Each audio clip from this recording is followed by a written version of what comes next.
Patrick Veil, bonjour, merci Bonjour. d'être avec nous. Nous vous avions reçu il y a bien longtemps, en 1992, pour votre premier livre, et on en avait tiré un entretien dans Royaliste qui portait essentiellement sur l'histoire de l'immigration, qui naturellement s'arrêtait aux années 90, et ensuite on a rendu compte d'autres livres de vous.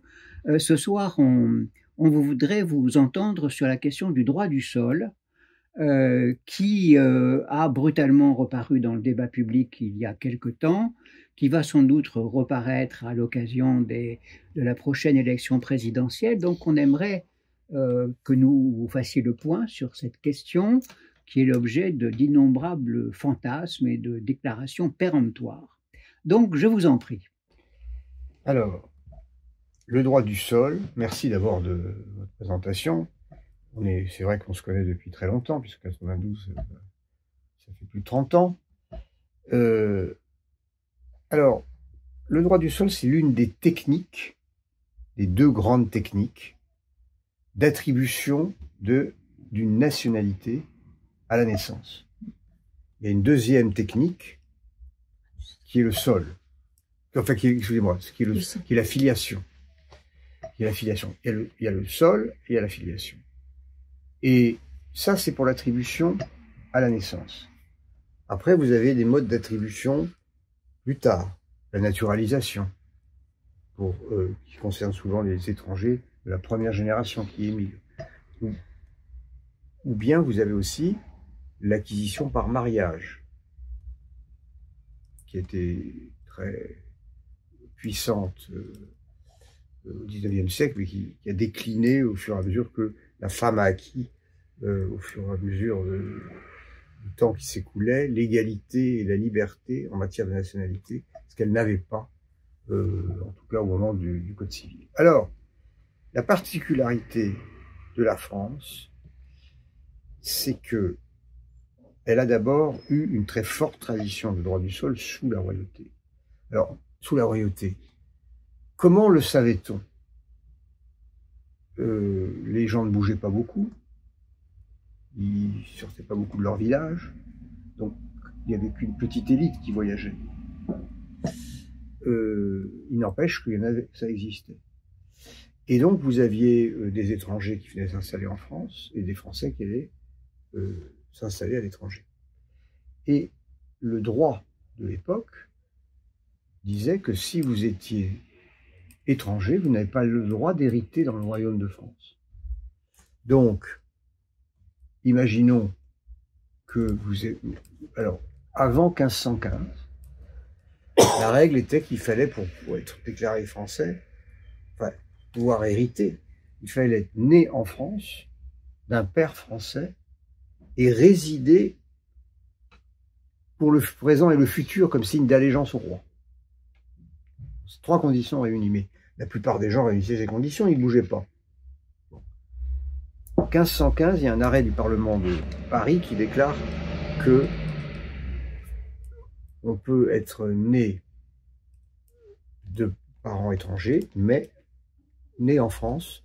Si l'on continue de résider en France, si on continue dans l'allégeance au roi, on peut avoir le droit d'hériter, donc être considéré comme rénicole, comme français.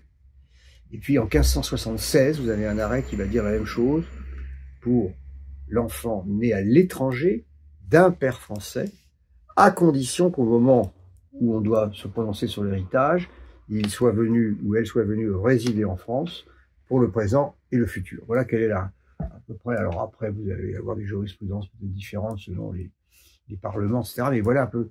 Et la Révolution française unifie le dispositif avec des définitions de la qualité de français dans les différentes constitutions.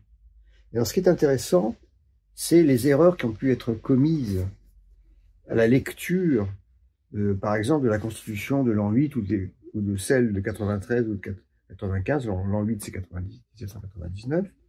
Parce que voilà, je vais vous lire l'article 2 de la Constitution de l'an 8. Tout homme né et résidant en France qui, âgé de 21 ans, accompli, s'est fait inscrire sur le registre civique de son arrondissement communal et qui a demeuré depuis depuis pendant 1 an sur le territoire de la République est citoyen français. Alors, quand on lit cette phrase aujourd'hui, on se dit que ça définit le citoyen, c'est-à-dire celui qui vote, l'homme qui a l'âge de 21 ans. Alors en fait, non. C'est pas comme ça que ça avait été écrit, parce que nous, on lit ça comme si c'était nous qui l'avions écrit. Mais à l'époque, ils cherchent, ils construisent la nationalité, ils construisent la citoyenneté, et Condorcet avait proposé d'articuler dans la même article, tel un rébus, la qualité de français et la citoyenneté. Alors, il faut lire la première partie. Tout homme né et résident en France, ça c'est un Français. Et ça peut être un homme, une femme, un enfant. Si on est né et résident, donc le droit du sol, c'est le droit de la Révolution. Parce que après, c'est seulement l'homme qui est âgé de 21 ans, l'homme, par rapport à la femme. Mais ça, alors, comment on le sait que c'est comme ça? C'est que les juges de l'époque l'appliquent comme ça. Il y a des cas de conflit de droit. Et donc, nous, on le lit maintenant, on croit que ça veut dire la citoyenneté, mais ceux qui doivent appliquer le droit. Et alors, ce qui va se passer, ça va être un grand tournant avec le Code civil. Pourquoi?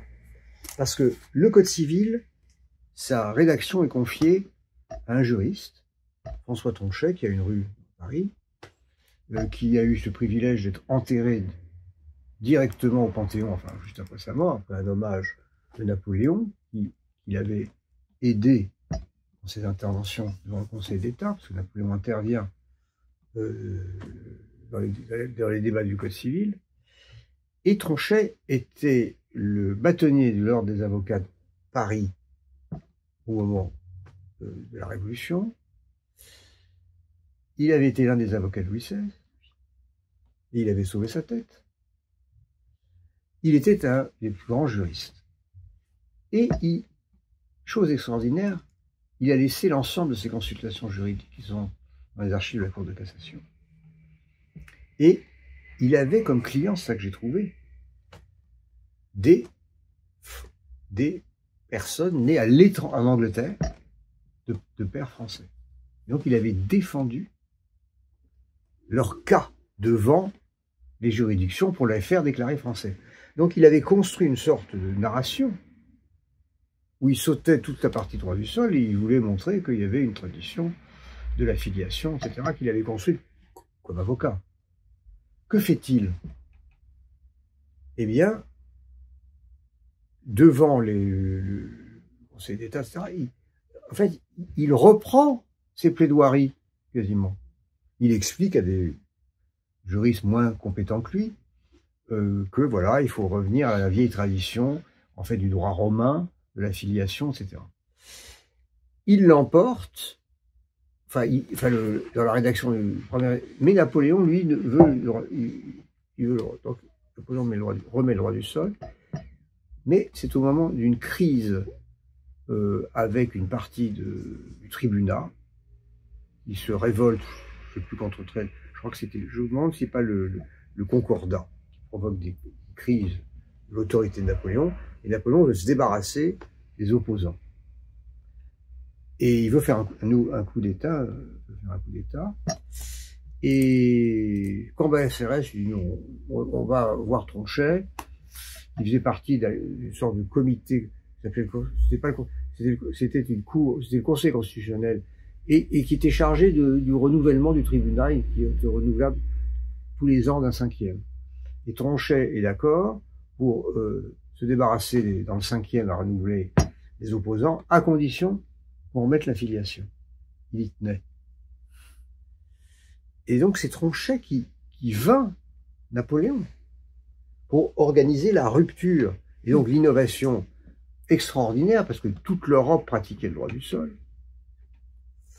toutes les monarchies pratiquaient le droit du sol, et voilà. Mais le problème, c'est qu'ils sont encore dans le cadre de la Constitution de l'an 8. Donc, comment faire par rapport à cet article que je vous ai lu? Eh bien, on va le lire littéralement. On va dire que à partir de l'article 7 du Code civil vient déclarer L'exercice des droits civils est indépendant de la qualité de citoyen, donc ça c'est l'indépendance qui est créée alors que ce n'était pas le cas avant, laquelle ne s'acquiert et ne se conserve conformément à la loi constitutionnelle. Donc c'est l'article 7 du Code civil qui va déclarer que ce que je vous ai lu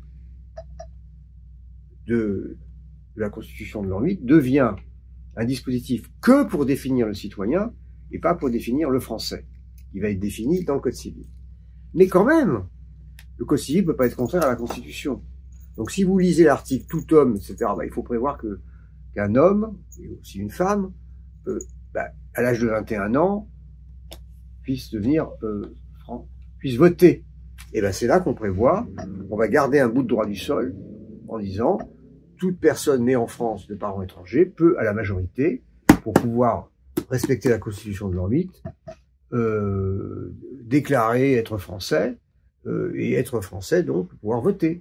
Et c'est comme ça alors que Tronchet, lui, au départ, il ne voulait pas de droit du sol du tout, le droit du sol est maintenu à cause du cadre de la Constitution de l'an 8. Donc voilà le cadre du Code civil, qui rompt, et qui fait de la France, et ça la particularité de la France, le premier pays à avoir mis la filiation paternelle comme droit principal, parce que ça n'a rien d'ethnique, c'est l'idée que la nation est comme une famille, il faut que la nationalité soit accordée comme le nom de famille, par le père.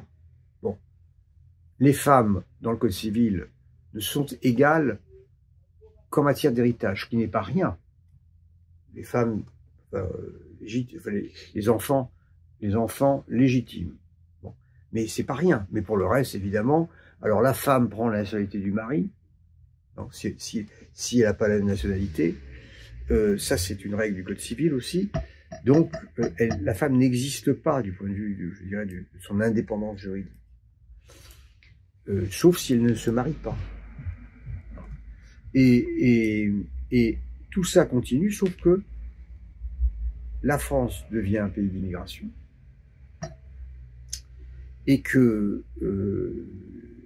les immigrés, leurs enfants, leurs petits-enfants, ne sont pas français. Donc vous avez le développement au fil des décennies qui passent de colonies presque, parce que vous avez la frontière belge, vous avez des familles qui sont installées, les enfants. Bon, comme il y a un statut tout à fait favorable, qui est le statut de l'admis à domicile, qui vous donne la plupart des droits civils du français, et qui ne vous donne aucune obligation, notamment militaire, et quand le tirage au sort se développe, et que le service militaire finit par passer de 4 à 6 ans, etc., et il se passe, et là on arrive à, je dirais, la période napoléonienne et d'après Napoléon III, vous allez avoir une révolte des citoyens et puis de leurs parlementaires qui vont dire regardez, mon fils, il était à l'école avec ce petit-fils de Belge. Le Belge, lui, part tout de suite travailler sur le marché du travail. Et le mien et mon fils, lui, il part à l'armée, 4 ou 6 ans. Et quand il revient de l'armée, on lui propose un job sous les ordres du Belge qui, lui, a fait déjà 6 ans de carrière. Et il a épousé la plus belle fille du village parce que les parents se sont dit, lui, il n'ira pas faire mourir à la guerre. Donc ça suffit. Il faut l'égalité des devoirs. Ça n'a pas d'impact sur la masse et sur un nombre important je crois que ça ramène 1800 ou 2500 nouveaux Français dans l'armée. Bon, mais c'est une question de principe. Et il y a une deuxième dimension, donc là c'est la loi, il y a eu progressivement un retour du droit du sol, mais c'est la loi de 1889 qui l'impose de façon automatique à la 3e génération. Donc c'est un système qui a une rationalité assez remarquable. Donc à la 1re génération, vous pouvez demander votre naturalisation, à l'époque il faut 10 ans, La 2e génération, vous êtes né en France, de parents étrangers, à partir de 1889, l'administration française veut faire de vous un Français. Elle va employer tous les moyens. Vous avez accès automatiquement à 21 ans, sauf si vous dites non, mais vous pouvez anticiper Et surtout, vos parents peuvent anticiper en votre nom. Comme vous êtes mineur, prenons l'exemple de André Citroën, pour passer les concours qu'il a obtenus, le LIX, etc. S'il avait attendu 21 ans, mais il aurait passé l'âge, il a été déclaré français par son père, et il a pu passer les concours comme français. Mais ça descend, juste après la naissance aussi, on fait les déclarations, et l'administration vous fait signer aussi au père, au représentant légal, un engagement à ne pas renoncer à l'âge de 21 ans. Parce que la loi était très libérale, elle ne voulait obliger personne à la deuxième génération. En revanche, à la troisième génération, c'est automatique. On ne peut pas renoncer. Si on est né en France, d'un père étranger déjà né en France, on est français à la naissance. Et alors, j'ai parlé du Nord, mais ça concerne aussi la frontière italienne.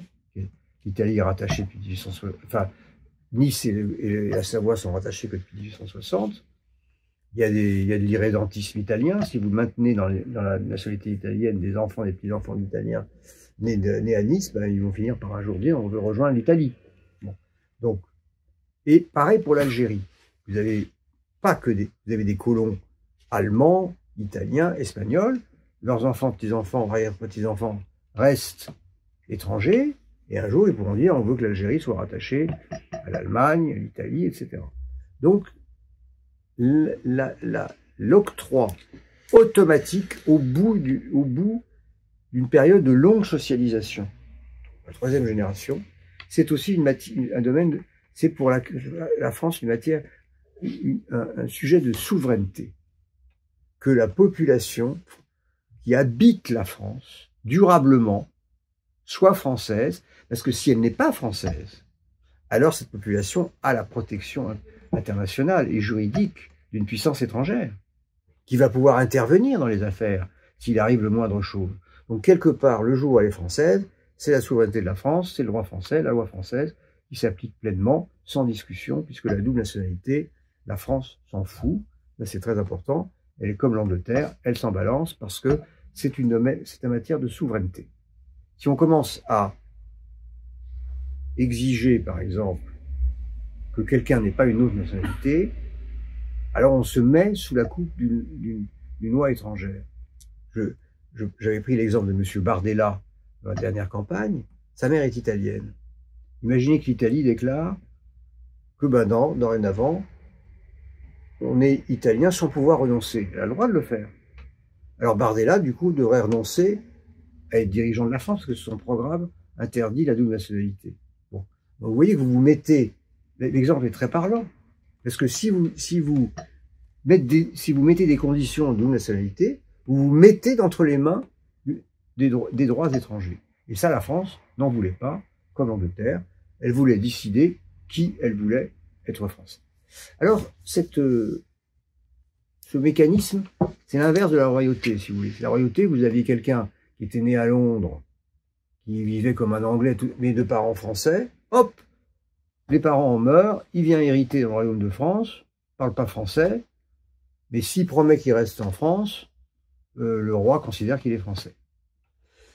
Dans le système républicain, c'est quand même d'être allé à l'école, d'avoir vécu dans la société française, après 2 ou 3 générations, qui fait que plus vous restez en France, plus vous allez être français sans pouvoir renoncer. Parce qu'on constate que vous êtes un Français de fait, même si vous n'êtes pas tout à fait encore en droit. C'est ça la logique du droit républicain. Alors, la première mise en cause va se faire au moment de la guerre de 14. Parce qu'au moment de la guerre de 14, on fait face à une Allemagne qui vient de changer son droit. Et la loi d'Elbrock. Alors, l'Allemagne, c'est intéressant parce que la Prusse a copié le Code civil français. Le Code civil s'est exporté partout, dans le monde. Dans toute l'Europe, sauf sous influence anglaise. Dans toute l'Asie, l'Afrique, tout ça sauf sous influence anglaise. Le Code civil et la filiation a eu un impact énorme. Mais paradoxalement, nous, qui avions rompu avec le droit du sol, nous l'avons rétabli à cause du fait que nous sommes devenus le premier pays d'immigration en Europe. Alors, au moment de la guerre de 14, l'Allemagne vient juste de voter eux, ils avaient des émigrés, et ils ont permis à leurs émigrés naturalisés à l'étranger de garder leur nationalité allemande. Alors, la France, une partie, je dirais l'Action française et un certain nombre de groupements, Léon Daudet, etc., ont considéré qu'il y avait là un grave danger d'avoir des agents secrets, bon, des naturalisés qui... Et donc, il y a eu toute une campagne contre le droit du sol, à tel point qu'en 1919, à la fin de la guerre, il y a un article voilà, qui développe l'idée qu'il y a en France des gens qui ont une conception raciale à l'allemande de la nationalité, qui est fondée sur le droit du sang, et qui n'est pas, comment dire, celle de la tradition française. Alors, qu'est-ce qu'a fait? C'était une forte pression, celle de l'Action française, contre les traîtres, les espions, etc. Donc, la France a fait comme l'Angleterre. Elle a mis en place une procédure de déchéance de la nationalité pour les doubles nationaux qui seraient des traîtres. Par exemple, vous avez des soldats de la Légion étrangère, des Allemands qui avaient rejoint la Légion étrangère, qui s'étaient fait naturaliser, puis qui étaient partis faire la guerre en Allemagne. Donc la loi de 1915 va permettre la déchéance de la nationalité. La loi de 1917 corrige, je ne veux pas rentrer dans les détails. La République, à ce moment-là, a refusé la remise en cause de la double nationalité et a préféré dire, en cas de trahison, on va faire une déchéance. On ne va pas systématiquement soupçonner les doubles nationaux, qui peuvent être qui sont tous en grande partie des patriotes, mais on va traiter que des traîtres.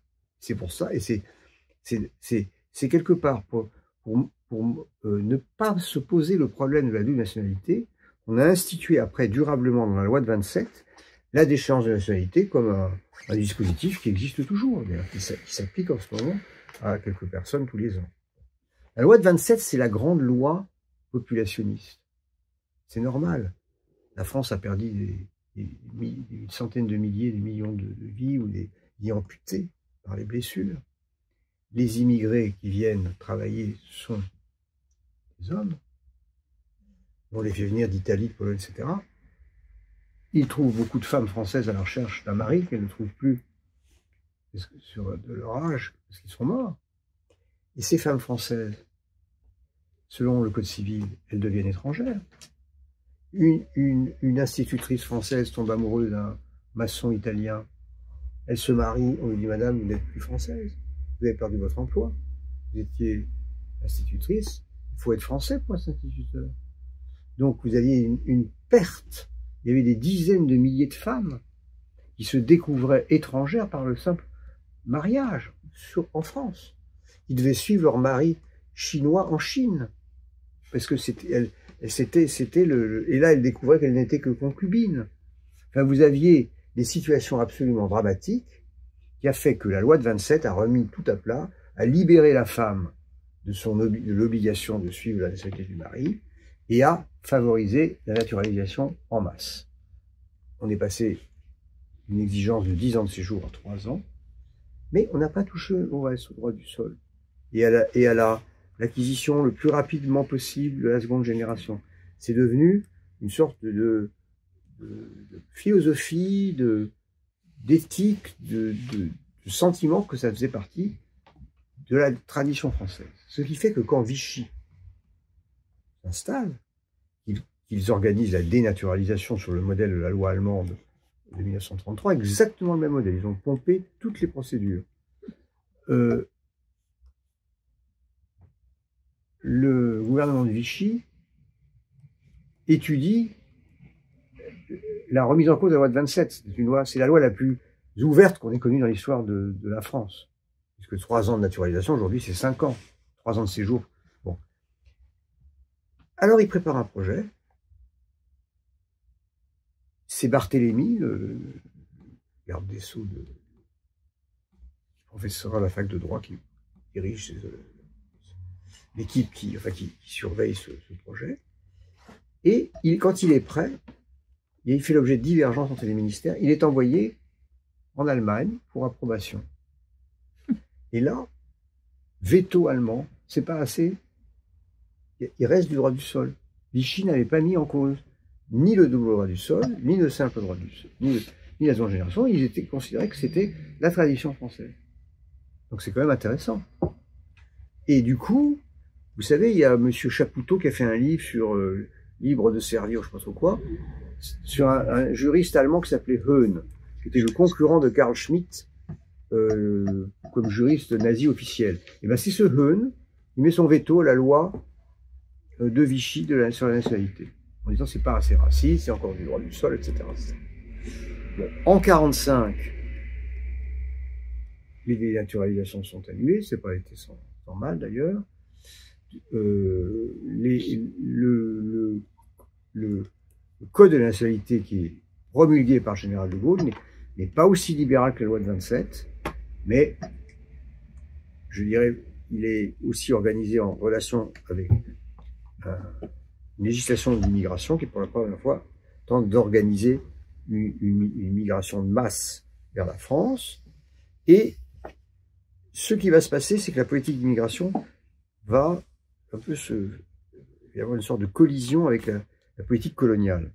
Les spécialistes de l'immigration veulent faire venir des immigrés d'Europe, principalement, mais la volonté de garder l'Algérie fait qu'on va donner des droits à des musulmans d'Algérie qui n'étaient pas concernés par la loi de 1889. Ils étaient dans un statut de sujet, ils n'avaient pas la pleine nationalité. Là, il y a quelque chose que je voudrais dire. En 1870, enfin 69-70, avant Sedan, Napoléon III avait engagé un processus de naturalisation collective des Juifs d'Algérie. Et son idée, c'était ensuite de faire la naturalisation collective de l'élite musulmane. Donc le projet de loi était en marche sur les Juifs, avec l'approbation des élites musulmanes. Et quand il tombe et que le gouvernement provisoire s'installe avec Crémieux, ministre de la Justice, on vient faire signer à Crémieux, je crois, une dizaine de décrets, dont celui de cette loi qui était déjà prête. Voilà, donc le décret Crémieux va naturaliser collectivement la majeure partie des Juifs d'Algérie, mais l'étape suivante n'aboutit jamais. C'est le statut des musulmans reste ce qu'il est, parce qu'il y a la révolte de la Kabylie en 1971 qui dissuade, qui empêche d'avoir une majorité libérale pour faciliter l'acquisition de la pleine nationalité aux musulmans d'Algérie. Le seul qui essaie de faire quelque chose, c'est Clémenceau. Clémenceau a promis au mouvement jeune algérien de leur donner une pleine citoyenneté, enfin en tout cas de faire des transformations profondes, mais en 1919, quand il essaie de faire appliquer son programme, il est bloqué, et c'est Lyautey qui, après avoir assisté à une réunion des assemblées d'Algérie qui s'appelait l'Assemblée financière, il dit « J'ai assisté à une réunion, il y avait les grands colons français ont une mentalité de raciste à la Bosch ». Il écrit ça, Lyautey, c'est quand même intéressant, c'est pas quelqu'un d'extrême gauche. Bon. Donc, et donc, bon, en 1945, les Algériens bénéficient de la libre circulation, la libre installation. Beaucoup viennent travailler. Certains étaient venus avant la guerre, mais après la guerre, ils viennent assez massivement. Et au moment de l'indépendance, ils choisissent la nationalité algérienne. Parfois, ils choisissent la nationalité française. Ils ont le droit à la libre installation selon les accords d'Évian, qui vont être bloqués. Mais ce qui est intéressant, c'est que s'applique à leurs enfants le double droit du sol. Leurs enfants sont nés en France d'un père algérien, né en France, c'était avant 62. Et d'ailleurs, dans la loi de 73, Jean Foyer décide de faire appliquer ce double droit du sol aux anciens territoires d'outre-mer. Donc vous voyez, il y avait quelque chose comme une sorte de volonté d'inclusion rapide dans la nationalité des enfants de l'Afrique, enfin des anciennes les enfants issus des ressortissants d'anciennes colonies venus s'installer en France. Tout ça est remis en cause, je dirais, après la percée du Rassemblement national,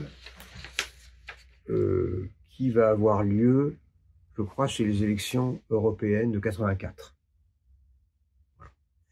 Et vous le voyez déjà dans le programme du RPR de 86, où il propose la suppression des droits du sol.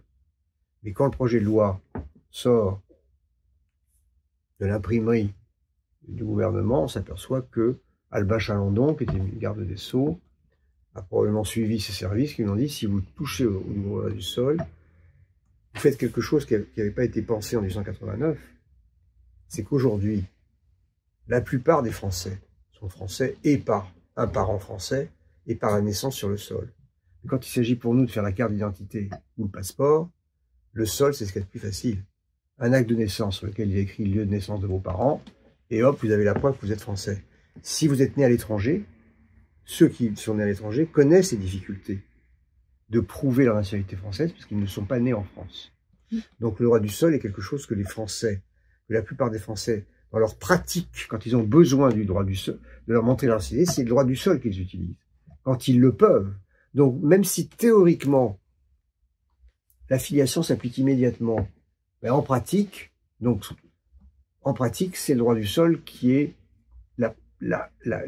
ce que connaissent les Français du droit de la nationalité. Et donc, je pense que Chirac et Chalandon ont été mis en garde. Et donc, ils ne proposent pas ils gardent le double droit du sol. Ils proposaient simplement la manifestation d'une volonté à la majorité, la suppression des mécanismes, l'attribution dans la situation de mineurs, et puis l'application du double droit du sol aux anciens territoires d'outre-mer. Alors, le projet est suspendu parce que, à la suite de la mort de Malik Oussekine dans les manifs contre la loi de Vaquet, Chirac suspend et nomme une commission présidée par Marsolon qui va, je dirais, garder le cadre, mais va prévoir des garanties. Et puis, en 97, on me confie, donc là, c'est la loi de 93, Mazot, qui remet dans le Code civil, d'ailleurs, le droit de la nationalité qui en était sorti en 1945. Et en 97, on me confie une mission de revoir ce dispositif, et c'est là que je propose une sorte de synthèse, que la manifestation de volonté puisse avoir lieu dès 13 ans, à condition qu'on ait 5 ans de scolarité, jusqu'à 18 ans.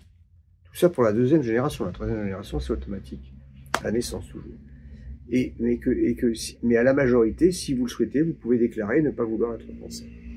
Donc ça garde, quand on regarde les chiffres, 90% des jeunes font leur déclaration avant 18 ans. Et vous avez toujours les 10% qui ne savaient pas. Tout le monde n'est pas informé. Si vous demandez aux gens comment ils sont français, je croyais-moi, faites l'expérience, la plupart ne connaissent pas le droit de la nationalité. Ils ne savent pas exactement le détail. Donc quand on est jeune de quartier populaire, etc., donc, il y a 10 à 12%, 10% qui sont embarqués par la procédure d'automaticité à la majorité. Voilà. Donc, voilà, ce dispositif marche depuis maintenant, ça fait presque 30 ans, 98, donc ça va faire 27 ans. Et voilà pas que on reparle de la remise en cause du droit du sol. Alors, vous avez plusieurs... Le problème c'est que sous le vocable droit du sol, les gens mettent tout et n'importe quoi. Il y a encore des gens qui pensent que on est comme aux États-Unis. Vous savez que si vous naissez aux États-Unis, enfin jusqu'à preuve du contraire, vous êtes américain ou américaine. C'est pas le cas en France. Si vous naissez de parents étrangers en France, vous devez attendre l'âge de 13 ans pour faire une déclaration. Après, c'est pour ça que, par exemple, moi, je ne comprenais pas ce qui se passait à Mayotte. Parce qu'à Mayotte, c'est la même règle. Hein. On ne peut pas être français à la naissance. Hein. Mais, bon, maintenant, il y a un petit dispositif. On demande de la régularité de séjour d'un des parents. Voilà, un petit dispositif lié à la situation particulière de ce département. Donc, à la deuxième génération, il faut attendre à partir de 13 ans, de 13 à 18 ans. Et c'est connu qu'à la 3e génération que c'est automatique. Donc c'est toujours un truc progressif. L'intégration de la nationalité, il n'y a pas de, comment dire, c'est sous Hollande a été rajouté un dispositif qui me paraissait très positif. Vous avez dans certaines familles les aînés des enfants qui sont nés à l'étranger. Et puis ils arrivent en France, et puis ceux qui sont nés en France, qui vont naître après, vont eux pouvoir faire une déclaration à 13 ans quand leur frère ou sœur aîné reste étranger. Bon. Et donc la loi maintenant permet à ses frères et sœurs aînés de faire une déclaration aussi, comme s'ils étaient nés en France.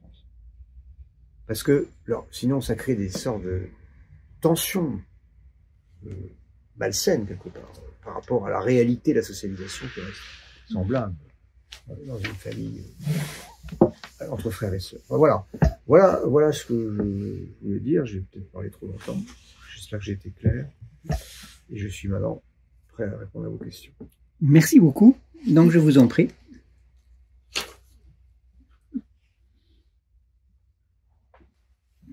Oui, Jasmine. Ça, mes grands-parents étaient polonais, donc ils sont restés polonais. Mon père a demandé sa naturalisation. Il la voulait avant ses 21 ans, mais son père ne l'a pas voulu. Donc il a épousé ma mère qui était polonaise et elle est devenue française par mariage. C'est ça? Alors, mon grand-père est polonais, mon père est polonais. Il est naturalisé. Non, le premier. Qui est naturalisé le premier? Mon père. Il est né en France? Oui, 1927. Alors, c'est probablement ses parents qui l'ont déclaré. Il s'est fait naturaliser, il a attendu 21 ans. Ah non, mais donc à 21 ans, il est devenu français. Oui. Voilà, parce qu'à l'époque, c'est la majorité. C'est ça, à 21 ans, il est devenu français. Donc, en 48. En 48, il est devenu français, et épouse ma mère en 52. Et votre mère devient... Et maman devient française. Par mariage. Par mariage. Voilà. Ah oui. Mais elle continue toujours à être déclarée avec même le truc à Nantes, là, je ne sais pas quoi. Oui, parce que justement, elle est née à l'étranger. Elle est née en Pologne. Ben voilà. Et c'est ça, elle doit passer par Nantes pour ses papiers. Pour ses papiers. Donc, c'est ça, ça la situation. Si vous supprimez le droit du sol, vous mettrez tous les enfants de familles françaises dans la même situation que ma maman. Que votre maman. Et quand elle a perdu ses papiers très tardivement dans sa vie, et qu'on a voulu faire ses papiers, il était extrêmement difficile de lui refaire faire une carte d'identité. Mais voilà. Donc en réalité, si vous supprimez le droit du sol, ce que propose Marine Le Pen, vous mettrez tous les enfants à naître après le vote de la loi dans la même situation que votre maman. C'est-à-dire, il faut prouver que le père ou la mère sont français, etc. La filiation, prouver la filiation, c'est des trucs super compliqués. Et ça concernera toutes les familles. Et j'ai épousé un Israélien qui est devenu français, lui aussi par mariage. Ben voilà. Et j'ai été convoquée à la DST dans les souterrains. Mon fils a 34 ans, donc il y a 35 ans. D'accord. Voilà. Et ça a été comme il venait de Lituanie, ancien soviétique. Ça accumulait quand même. Ça accumulait les handicaps. Mais vous voyez, c'est quand même magnifique parce que c'est ça qui fait le melting pot à la française. Voilà. Ah oui. Ah ouais. Merci Jasmine pour ce témoignage. Vécu. Les enfants sont français, n'est-ce pas? Oui, bien sûr. J'ai pas entièrement compris un point. Oui, je t'en prie. Non, mais dans la partie où j'ai pardonnez-moi pour ça. Non, je vous en prie. Si les parents, dans la loi actuelle, les parents, à 13 ans, on dit qu'on veut devenir français, c'est ça? Si vos parents sont étrangers et qui ne sont pas nés en France. Oui. Vous pouvez, à partir de 13 ans, 13 ans sauf si vous n'avez pas vécu en France, mais si vous avez été scolarisé en France, vous pouvez, à partir de 13 ans, réclamer la qualité de français. Oui. Et c'est l'enfant, c'est le mineur lui-même qui la réclame. Alors, il le fait accompagné d'un parent. Accompagné d'un parent. Ouais. À 16 ans, il peut le faire sans les parents. Est-ce qu'il doit le reconfirmer à sa majorité? Non, c'est réglé, c'est automatique. Oui, c'est ça. Donc, c'est ça. Ouais. Et on a mis de la souplesse, parce que vous avez maintenant des séjours à l'étranger, etc. Donc, avant, c'était 5 ans continus. Alors, ils sont au collège, leur envoyer faire un truc. C'était, parce que c'est en fait des certificats de scolarité qui donnent la preuve de la durée de 5 ans, vous voyez. Donc, on a essayé de s'adapter aux évolutions des scolarités, tout ça. Mais alors, Mayotte, qu'est-ce qu'ils veulent faire en ce moment? On parle de supprimer c'est très confus. Alors, ce qui se passe, c'est que le Conseil constitutionnel a dit, vous pouvez légèrement corriger, vu le contexte, en raison du fait que c'est une situation particulière des départements du territoire d'outre-mer, mais ils ne peuvent pas supprimer le droit du sol sans changer la Constitution.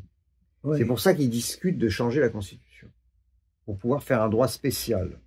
D'accord. Ce serait quand même contraire au principe d'égalité. Total, mais vous pouvez changer la Constitution et faire des choses contradictoires dans la Constitution. Bon, et d'autre part, c'est pas que contre.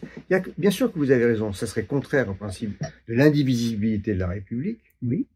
Hein, déjà, c'est un des grands principes quand même. Oui. De l'égalité. Et puis je vais vous dire autre chose. Rappelez-vous ce que je vous disais tout à l'heure.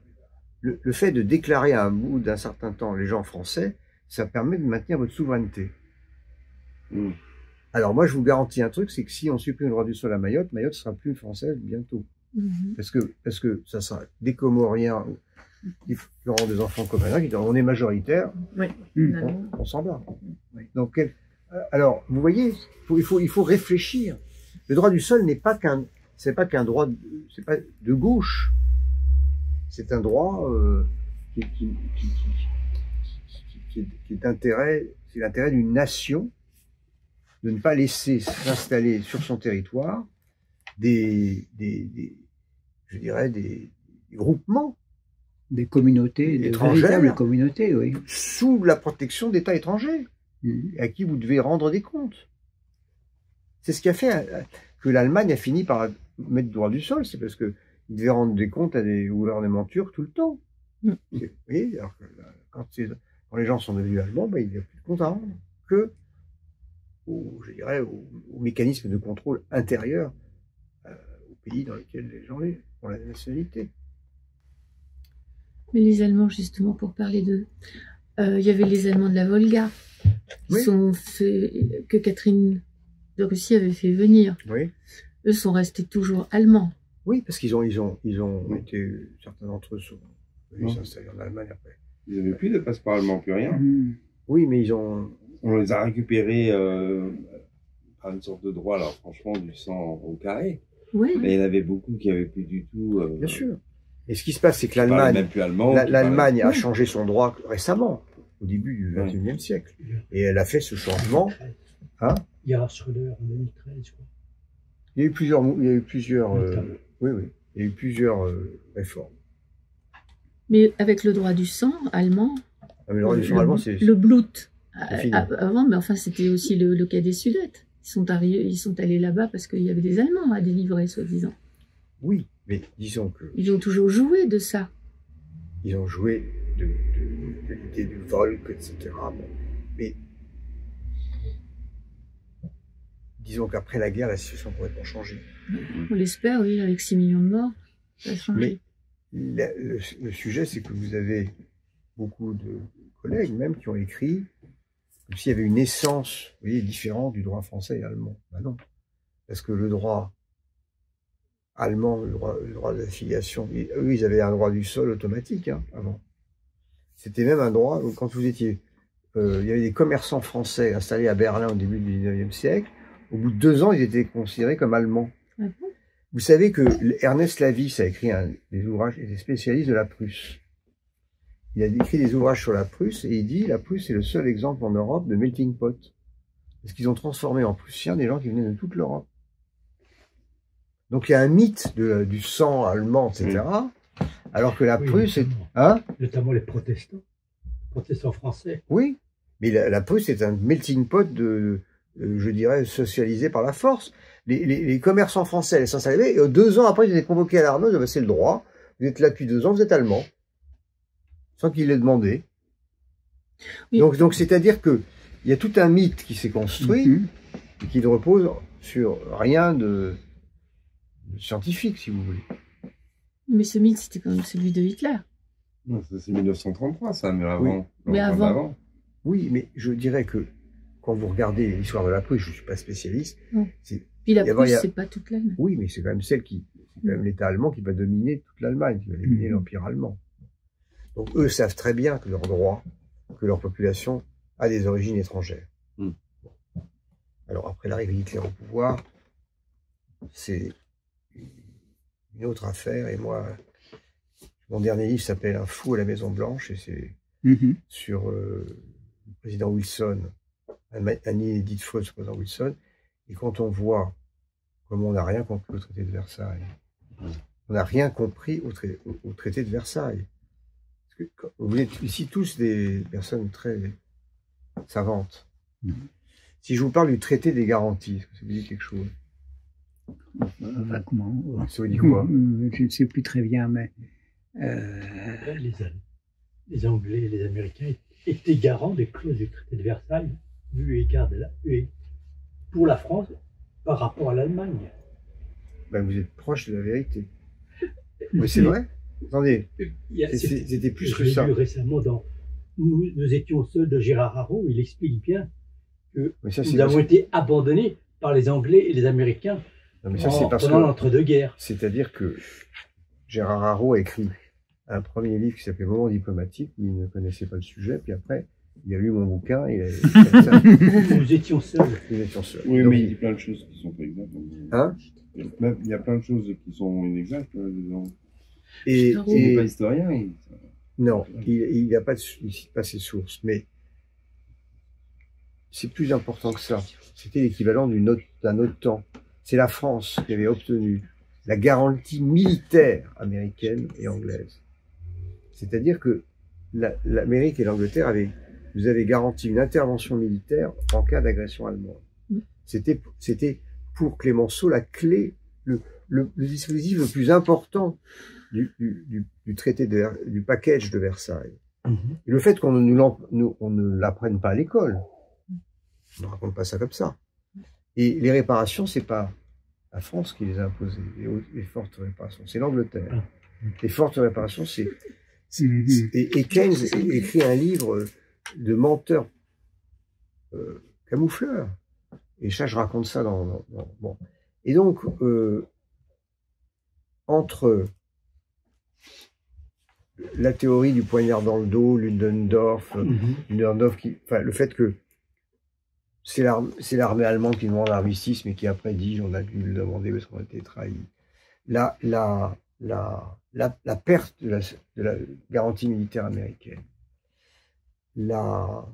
l'occupation de la Ruhr catastrophique, parce que c'est là que l'hitlérisme, c'est pas le traité de, ça c'est ce que dit Soutou, c'est pas le traité de Versailles, c'est l'occupation de la Ruhr qui a un effet terrible sur la montée du nationalisme allemand revanchard.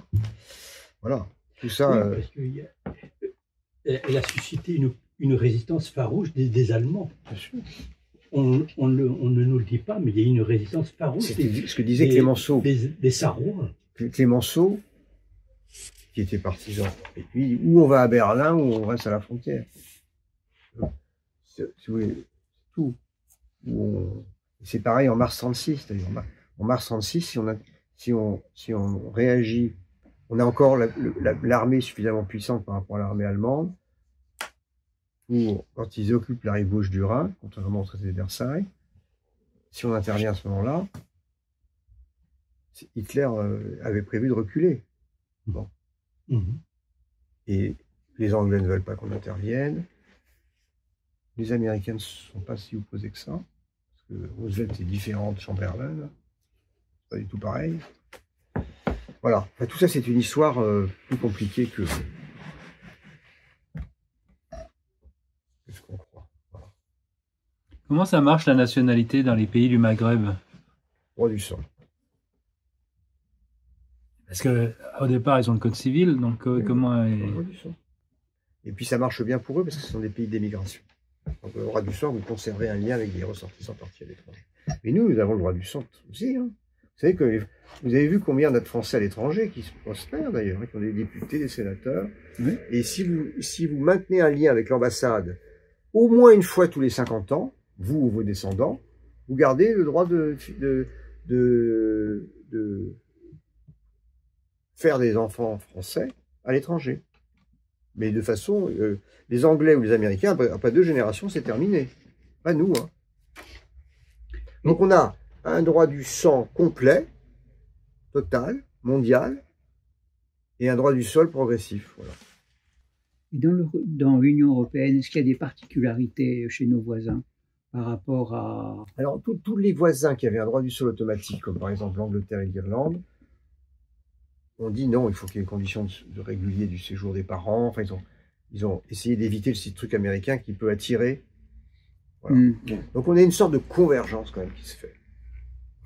Sur l'Europe de l'Ouest, il y a une convergence. Et l'Italie, c'est comme... C'est pareil. Non, c'est pas comme nous, mais ça y vient parce que aucun pays n'a intérêt à garder dans sa population des enfants, des petits-enfants, des petits-enfants qui sont comme des Italiens, mais qui n'ont pas de nationalité italienne. C'est tout. C'est une... Voilà. Mais voilà, maintenant chez nous, vous avez certains partis qui voudraient... Alors, Giscard d'Estaing avait fait une longue interview dans le Figaro Magazine. Ça, c'était au moment de la sortie de mon premier livre. Il m'a fait une publicité formidable en 91. Je me souviens. Il avait fait la une du Figaro Magazine, proposant de retour au droit du sang. Voilà. Et là, du coup, il s'était pris égoïste, parce que bon, c'était... Oui. Donc voilà, donc pour moi, le vrai sujet, ce débat est un débat, comment dire,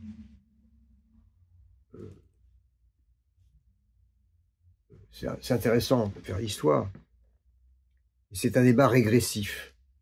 Alors, parce qu'on ne va pas enlever la nationalité à ceux qui l'ont acquise.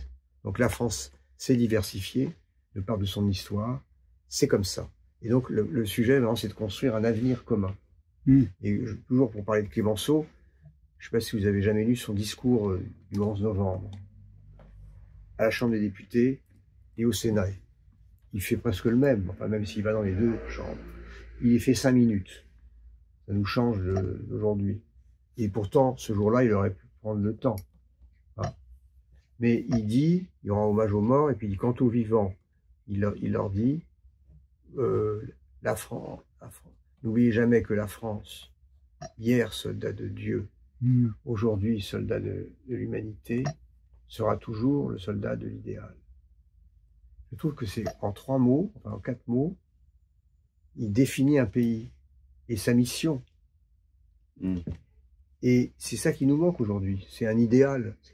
Vers quoi on va. C'est pas la peine d'aller regarder notre droit du sol. Bon, voilà. On est en train d'essayer de régler des comptes sur le passé, alors que, ben voilà, on est devenu français par ce monde. Hein. Parfois, nos ancêtres ont eu des parcours chaotiques. Mais maintenant, on est égaux devant la loi. Moi, j'avais fait un petit livre, enfin, un texte qui s'appelle Être français, où j'avais dégagé 4 piliers de la nationalité. Le principe d'égalité, la mémoire positive de la Révolution, peut-être pas pour vous, mais en tout cas pour... Si. Bon, on a fait une soirée sur Mirabeau, Vous connaissez le livre de Loris Chabanel? Justement, c'est avec lui. Ah bah, c'est un ami, un très proche Mais c'est un ami aussi. Ah oui. Et on était en visioconférence parce qu'on a eu des problèmes techniques, mais Loris, oui, bien sûr. C'est un très bon ami. Mais j'ai rendu compte de son livre sur 2 pages. Ah ouais. C'est passionnant, c'est remarquable. On découvre un Mirabeau décisif. Oui, une capacité d'anticipation, de compréhension de l'événement, c'est ça qui est fascinant. Chez Mirabeau. Et puis avec une vie personnelle atroce, je veux dire. Oui, non, mais c'est... oui. Et un père... Alors, quelle culture. Ah oui. En prison, voilà. du Tacite, enfin, c'est des gens extraordinaires quand même. Ouais. Et alors, ce que j'étais en train de dire... 4 piliers. 4 piliers, la mémoire de la Révolution, la culture et la langue. Oui. Et la laïcité. Oui. Et Voilà. quand j'avais rendu compte de ce livre, je vous avais reproché d'oublier un pilier, C'est- l'État. Alors, je vais vous raconter un truc. Je viens de sortir enfin, faire la préface d'un livre que je vous conseille vraiment, qui s'appelle Le ministère Clémenceau, par le général Mordac. Oui, j'ai aperçu ce livre, oui. Alors, vous l'avez jamais lu? Ben non, il vient de paraître. Non, hein. mais c'est une réédition. Ah bon? Non, C'est une réédition d'un livre qui était sorti en 1930, en 4 volumes. Oh là là. En fait, le général Mordac est le seul membre du cabinet de Clémenceau à avoir été avec lui du premier au dernier jour. Mhm. Et ben, en fait, en lisant son témoignage, vous comprenez comment on a gagné la guerre de 14. Moi, j'avais pas. Bon, vous comprenez comment on a gagné la guerre. Parce que, d'abord, il joue un rôle fondamental auprès de Clémenceau comme conseiller pour toutes les opérations militaires. Et aussi, ils sont tous les deux en permanence sur le terrain, en train de coordonner Foch et Pétain. Foch, Pétain et les Anglais et les Américains, comme Clémenceau parle parfaitement l'anglais et connaît la culture britannique et la culture américaine. Il a immédiatement l'autorité sur les Anglais et les Américains. Et on le voit, mais dès qu'il peut quitter Paris, il part pour redonner le moral au général machin qui est en train de s'effondrer, etc. Il va dire à Foch, allez voir le général anglais, là, il faut lui donner le moral. Enfin, ils n'arrêtent pas. Et en plus, Mordac, qui est un génie, qui a écrit plein de livres, qui a été professeur à l'école de guerre, etc., n'arrête pas d'expliquer à Clémenceau, ça c'est une offensive stratégique. Alors, du coup, moi comme j'ai fait une préface, j'ai voulu vérifier que Mordac n'était pas, comment dire, en quoi il pouvait être contredit par des travaux historiques. Donc j'ai fait pas mal de recherches, j'ai trouvé sur Pétain, alors parce que Mordac dit, le seul moment où il est en divergence avec Clémenceau, c'est que Clémenceau veut virer Pétain en juillet 18, et Mordac lui dit, si vous virez Pétain, je reprends mon commandement sur le terrain, parce que lui, il pensait qu'il fallait le trio Foch, il fallait Clémenceau, Foch, Pétain. C'est comme ça qu'on allait gagner. Donc, Clémenceau cède. C'est quand même extraordinaire hein, comme histoire. Mais les Anglais, par exemple, il y a des sources anglaises qui montrent que au moment de l'offensive de mars 18, au bout de 2 jours, Pétain, dans une réunion interalliée, dit « On a 96% de chance d'avoir perdu la guerre ». Ça c'est jamais raconté en français, ça. Le pessimisme, l'erreur de vision. Parce que Foch, lui, n'est pas dans cet état d'esprit du tout. Clémenceau dit au colonel House, Pétain, c'est un général qui a un bon sens tactique, mais il lui manque une vision de l'ampleur de la vision et des qualités essentielles. Quand même, ça c'est en novembre 17. Mais ce que je voulais vous raconter sur l'État. Donc, Mordac, une fois que l'armistice est signé, bah, il est toujours là, mais il a moins d'importance, parce que les opérations militaires sont finies. Mais il est avec Clémenceau tout le temps, et il l'accompagne, par exemple, dans sa campagne électorale, qui va amener à l'élection de la Chambre Bleue Horizon. Et le grand meeting a lieu à Strasbourg. Et vous pouvez le trouver sur Gallica, le texte du discours de Clémenceau, qui impressionne Mordac. Et bien, dans le texte du discours de Clémenceau, vous avez la source du référendum de 69 de De Gaulle. Parce qu'il y a deux points. Il y a redonner leur liberté aux provinces françaises, qui ont été asphyxiées par Napoléon. C'est quand même extraordinaire. Et deuxièmement, instaurer la participation des travailleurs aux fruits, aux bénéfices de l'entreprise et à leur gestion. Et vous vous rendez compte, en 19, Clémenceau, c'est pas extraordinaire? Ah si. Oui. Bon, ça je le raconte dans la préface du livre. Ah mais... C'est un truc, ce livre est un trésor.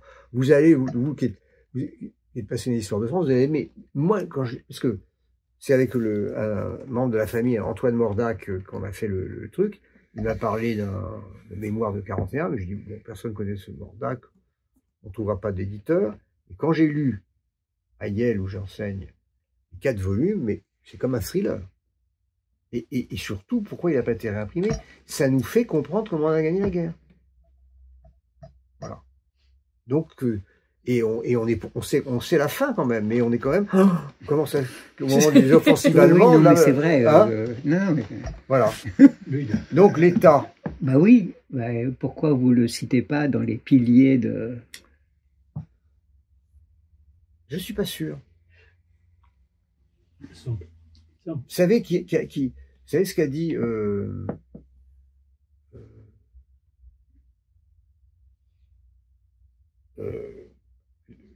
doyen Carbonnier, qui est le grand professeur de droit. Il a dit, la vraie constitution de la France, c'est le Code civil. Si. Oui, bon, oui, bien, oui. Ah si. Enfin, quand même, avant. Non mais attendez, avant. Bah, Est-ce que vous connaissez le livre qui s'appelle, de Peter Salins, qui s'appelle Frontières et identité nationale? Non. Alors c'est Peter Salins, qui est d'ailleurs un professeur qui est maintenant installé à Paris, mais qui est spécialiste de la France de Louis XIV, enfin de la monarchie. Je crois qu'il serait ravi de venir, il habite pas loin d'ici. Ah bon, bah alors. Et Très bien. il a fait un livre qui s'appelle « Et si on taxait les étrangers ?» quand Louis XIV instaure une taxe, c'est une histoire absolument incroyable. Et puis, il a fait son premier livre sur le traité des Pyrénées, 1658, je crois. Et donc, il y a un morceau de la Catalogne qui devient française. Et il étudie comment ces Catalans, qui sont aussi catalans que ceux de l'autre côté de la frontière, deviennent français. Pas par un État, par le droit. C'est-à-dire qu'ils s'approprient le droit français. Ouais. Et le principe d'égalité que le roi leur assure. Les Catalans, les Français, sont aussi égaux que les Parisiens. C'est ça qui fait l'attachement à la monarchie. C'est que les provinces conquises ont l'égalité des droits. Ouais, bon, donc, est-ce que c'est l'État ou est-ce que c'est la conception de la monarchie, du droit, de l'égalité? Vous voyez ce que je veux dire? Je sais pas. L'État, c'est ça. Hein. C'est une conception du droit. C'est ce qui met en œuvre le droit. Oui, mais c'est pas ça qui fait. Comment dire? J'ai pas dit ce qui faisait la France. J'ai dit c'était sur l'identité des Français. Oui. L'identité nationale. Oui, alors là, écoutez, il y a des noms, mais c'est pas grave. Hein. Non, parce que de toute façon, ce que vous dites, c'est une banalité. Tout le monde dit la France c'est faite par l'État, etc. Alors voilà, je vous reprochais un peu de dire de pas le prendre en considération. Voilà, mais j'aime bien ne pas dire la même chose que tout le monde. Oui, bien sûr. Donc les 4 piliers, si on reprend, si vous voulez reprendre. L'égalité, Oui. La mémoire positive de la Révolution, la culture et la langue. La laïcité. La laïcité, elle a des exceptions. C'est-à-dire En Alsace, oui, non, mais il y a bien sûr. Mayotte, on s'arrange avec. Écoutez, pas seulement, mais il y a aussi des exceptions, mais oui. c'est tout à fait mineur, maintenant même en Alsace, que en dehors du financement des cultes, le reste c'est totalement. C'est pas rien. Non mais des cultes. Écoutez, c'est l'histoire qui a fait les exceptions. C'est pas la volonté de la République.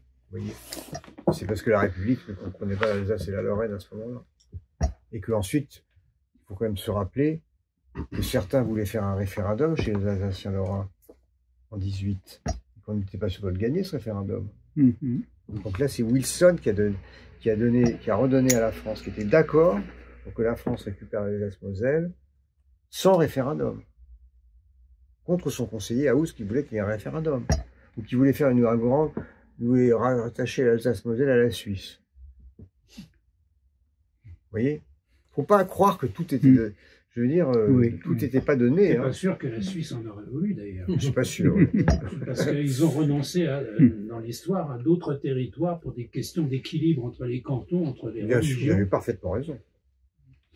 Mais vous viendriez nous présenter ce livre sur le général Mordac, un de ces jours, enfin dans quelque temps. Alors, il faudrait que j'en parle avec Antoine Mordac, qui est un peu pourrait aussi venir d'ailleurs. Oui, volontiers, Et oui. qui va sortir un livre que j'attends avec impatience sur Mandel en prison, sur les Ah dernières années de Mandel. Mhm. Mandel, c'est un sacré personnage, Aussi, oui. qui était le chef du cabinet civil, pendant que Mandat, qui était le chef du cabinet militaire, de Clémenceau. Oui. Voilà, moi je pense que Clémenceau, c'est le plus grand Français du XXe siècle, pour moi. Du 20e. Ah bon? Oui, je le place devant De Gaulle. Parce qu'il s'est fait par lui-même, parce que c'est pas un homme parfait, mais qu'il a quand même eu des vies. Il a quand même eu... Vous vous rendez compte qu'il pense, dans son dernier bouquin, Grandeur et misère d'une victoire, il parle de l'aviation. Et que l'amiral de Gaulle, dans son dernier livre qui vient de sortir juste après sa mort, là, en 102 ans, il y a un chapitre sur est-ce que papa avait vraiment oublié les avions. Vous avez vu, vous avez remarqué ça? On nous enseigne à l'école que De Gaulle avait tout prévu, on y parle des chars, mais en fait, j'ai vu mon bouquin, ben, oui, mais les avions, c'était devenu l'arme la plus... Mhm. Et il fallait les chars et les avions. Et Renault était pour les chars et Daladier pour les avions. Si c'était entendu, Mhm. voilà. Oui, oui, oui, mais Et on parle oui, de- très intéressant. Hein? Oui. Il parle de ce dilemme avion-char dans l'étrange défaite, là. Ah oui. Marc Bloch. Oui, Ouais, Marc Bloch, Bloch, ouais, oui. il parle de ça. Bon, Bon. bah alors lisons tous ce livre du Le général carnet Mordac. du général Ah Mordac. ouais, Oui. vous allez voir. C'est incroyable qu'on n'ait pas été, c'est pas été réimprimé. En fait, c'était une mine pour tous les historiens de Clémenceau, si vous voulez. Hein? Pétain est surestimé dans la victoire. Pétain est largement surestimé. Totalement, Totalement. totalement. Et on dit que un de ses descendants dit que Castelnau a été sous-estimé parce qu'il était royaliste catholique. Oui, Qu'est-ce c'est que ça. vous en pensez? Alors, écoutez, franchement, je vais vous dire la vérité. Comment on m'a demandé de faire la préface? Toute la partie à partir de l'armistice, je connaissais par cœur parce que j'avais fait le Wilson et je connais par cœur les négociations de Versailles. La guerre de 14 et les batailles, c'est pas du tout ma spécialité. Donc je ne vais pas vous répondre. Voilà. Honnêtement, je peux pas vous répondre. Maintenant,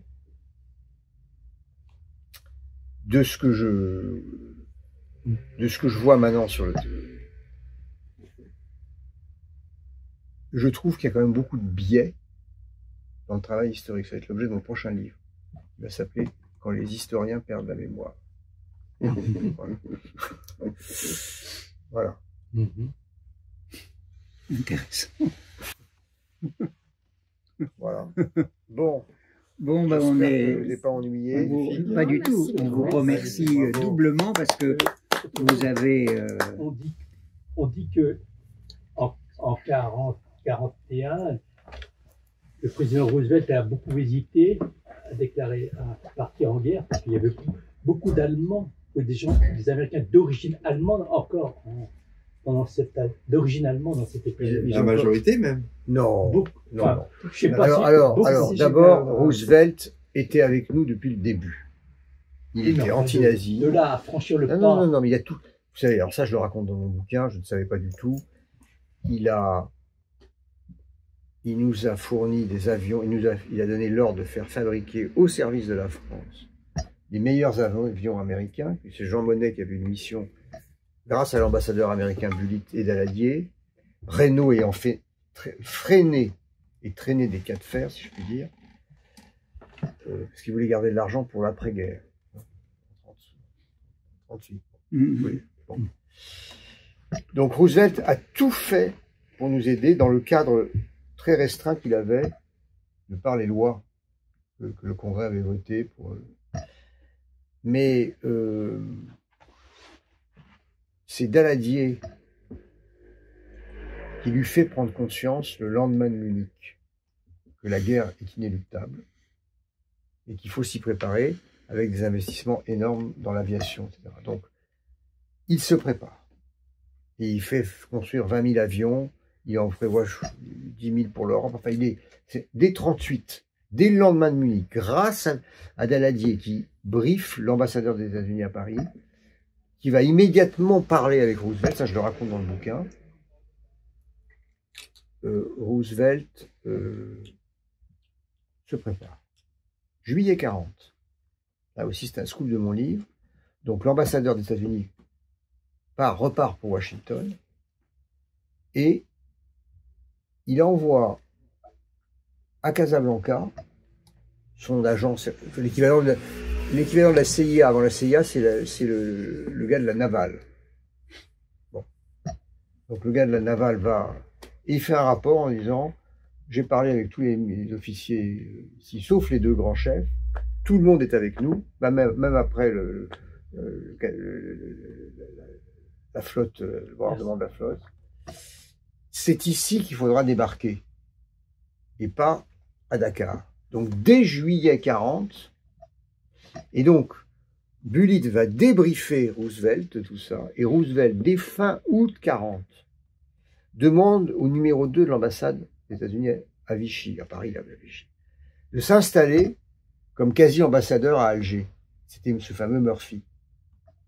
Et il crée 12 vice-consulats pour encadriller l'Afrique du Nord, pour préparer le débarquement. Août 40. Donc il n'en a rien à cirer des Allemands. D'ailleurs, il lance une procédure de déchéance de nationalité. Voilà. Il y en a plein qui vont être déchus. Là, je le raconte dans un autre livre que j'ai sur la déchéance de nationalité aux États-Unis. Voilà. Donc en fait, non. Il en a à foutre du Congrès. C'est obligé. Alors il y a des agents. Bien sûr qu'il y a celui qui l'emmerde le plus, c'est ce fameux, comment il s'appelle, Lindbergh. Ouais. Bon. Et Kennedy, Joseph Kennedy est pro-allemand. Alors, dernière anecdote. Vous avez entendu parler de De Chambrun? Ah oui. Hein? Dans ses mémoires là, qui traînent quelque part. Bon. Songe. Alors, De Chambrun, c'est le gendre de Laval, hein, c'est ça. Bon, Oui. Mais sa mère est américaine.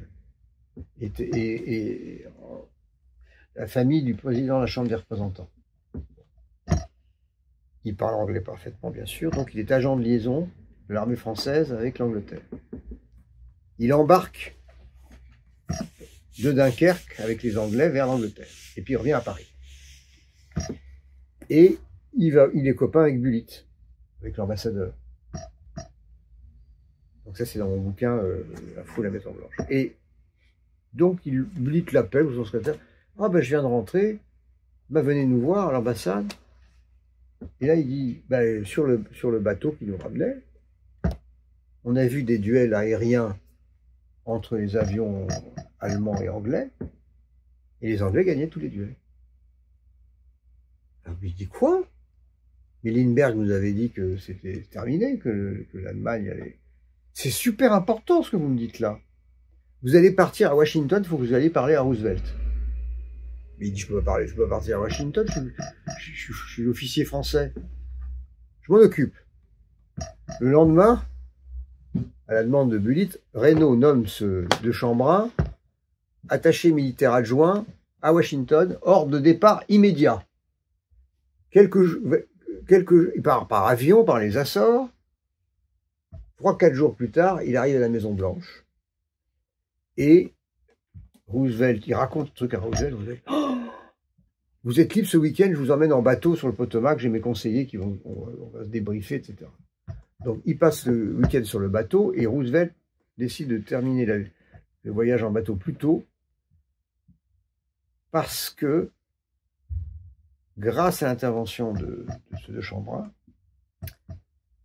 il a décidé de livrer des millions de munitions qu'ils avaient en réserve et qu'ils avaient la trouille de les donner aux Anglais en disant si les Anglais sont battus, donc du coup, on va les donner aux Anglais. Mais il veut que tout le monde soit d'accord. Donc, il demande à De Chambrun d'aller parler aux chefs des républiques, enfin, à tous les chefs de commission, etc. Donc, il fait 40 visites. Et Roosevelt donne l'ordre, avec le soutien de tout Washington, de livrer à des prix 10% de la valeur du matériel militaire, donc zéro, enfin rien, quoi. Ces trucs dont personne ne parle jamais. Donc, vous voyez, hein, c'est intéressant quand même. Voilà. Alors après, De Chambrin a tellement emmerdé Roosevelt qu'il a demandé sa déchéance de nationalité américaine. J'ai un document. En 42-43, il le faisait chier avec Laval, etc. Il n'a pas arrêté le... Voilà. Bon. Merci encore. Merci.